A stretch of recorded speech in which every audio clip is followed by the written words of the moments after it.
What did I want to talk about?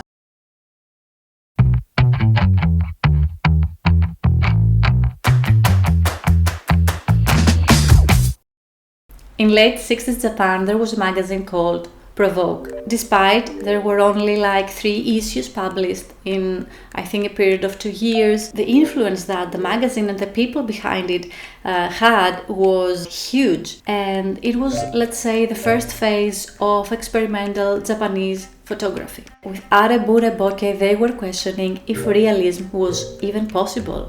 It was a pioneer style of photography that was used mainly by the Japanese photographers of that time as a socio-political response to what was happening in Japan after World War II and during the Cold War. 日本でいう全学年とかね、そういう連中のそれから文化的な表現者のアジトでもあったね、プロボークのスペースは。プロボークやってる時期はね、ある意味とても過激な、集団と見られてたから、半ば嫌われたり、あんまり興味をいわゆる持たれなかったと思いますね。だけども政治的ななんと突出した人たちにとってはプロボークが認識されてたと思う。While in a more realistic approach you search for symmetry, beauty, clarity, they were aiming for other things. They were focusing more on emotion and how they perceived reality, and that made them shoot more in a more chaotic way, and they shot, let's say, freely.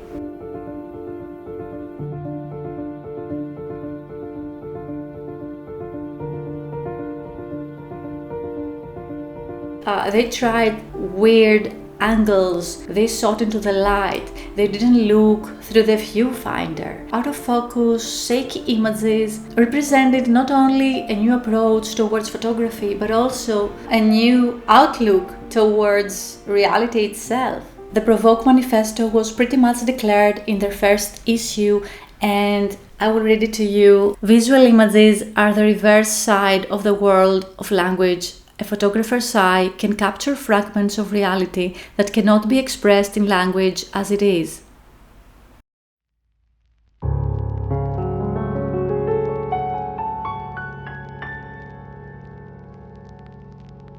The group embraced photographic techniques like distortion, grain, and high contrast images.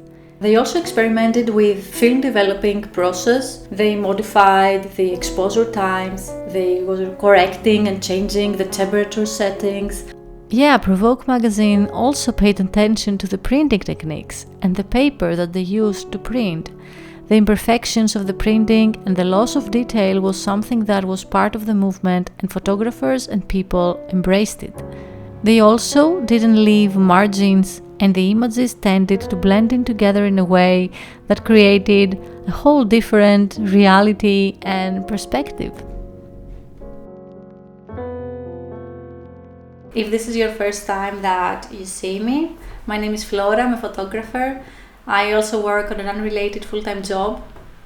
My goal is to live off what I love doing, so in this channel I make videos where I talk about photography and the process of growing as an artist. So you can check it out if you want the older videos of mine to get to know me a little bit better, get to know the channel a little bit better, and who knows, maybe you will like it. So let's go back to...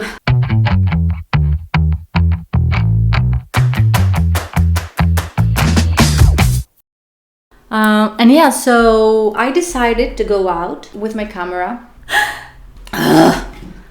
Why can't I concentrate?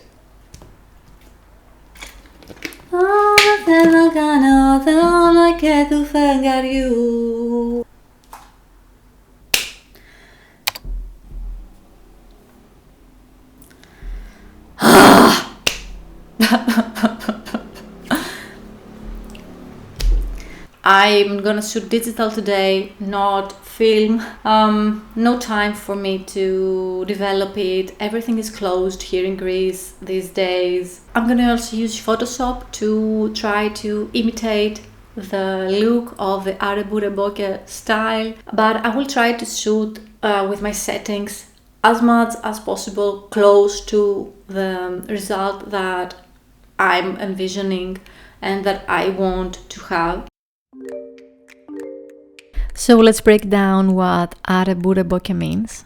Are means grain, Bure means blurry, and Boke means out of focus.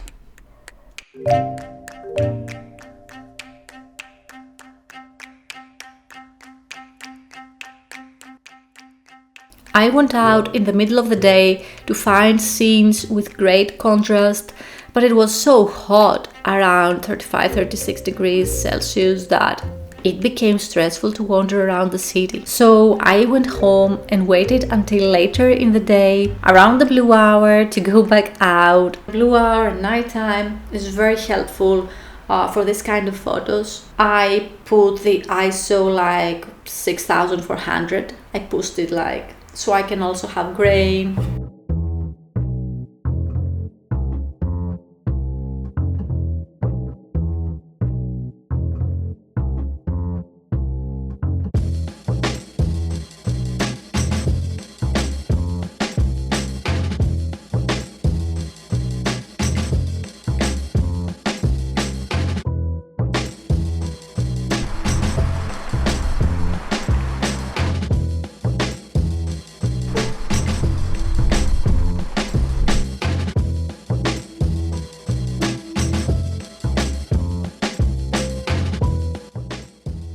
This lack of sharpness that grain gives can really make sense if it refers to a dreamlike state or like a memory or nostalgia, things like that tend to be fluid and not solid in our heads. And memory always changes during time.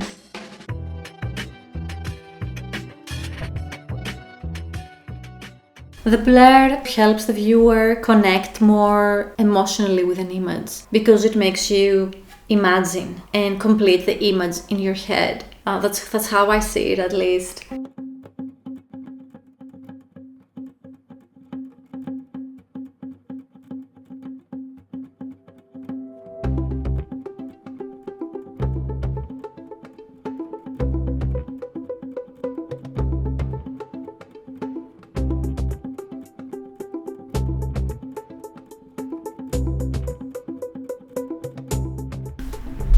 Choosing what to keep in focus and what not, or change the depth of field in a way that the whole image is out of focus, makes the image more interesting, creates a mystery, and is also an artistic choice that means something and creates a whole different vibe in the photograph and changes the interpretation of the image.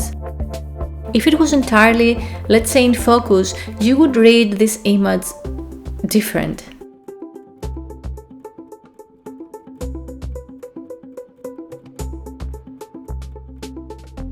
I really like this style of photography.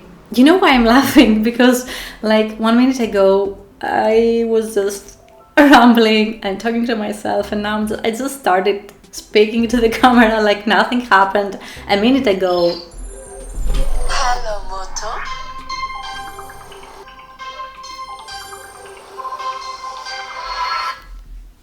No. That was the video, guys. I hope you liked it. I don't know, maybe it was a bit chaotic, but it suits the theme of the video. Oh my god.